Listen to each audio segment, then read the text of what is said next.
घटिचिरे भूसी युवकंक हत्या।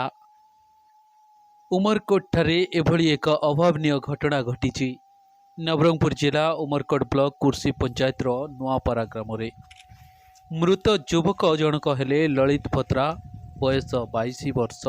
मिलिथिबा सूचना अनुसार ग्रामर सुभाष भद्रा पुओ ललित भद्रा और परमानंद माझी पुओ श्रीधर माझी 20।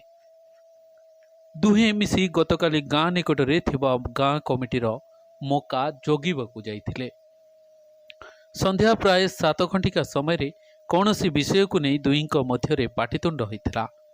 सुभाष दुहींकर पाटी शुणी घटनास्थल को जाई देखिला बेलकू श्रीधर गोटे कईची ललितंक बाम छाती रे भूसी देइछि। सुभाष पुओर एभली अवस्था देखि गोटे ऑटो साहाय्य ललित को उमरकोट गोष्ठी स्वास्थ्य केन्द्र को आणुथबा समय ललितंक मृत्यु घटिथिला।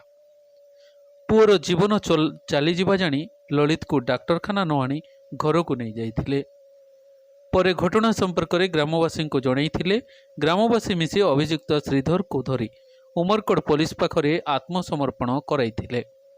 एने ललितंक बापा उमरकोट थाना रे लिखित अभियोग करथिले। पुलिस अभियोग को भित्ति करी नवरंगपुर साइंटिफिक टीम साहाय्य घटनार तदंत चलैथिबार देखिबाकू मिलिछि।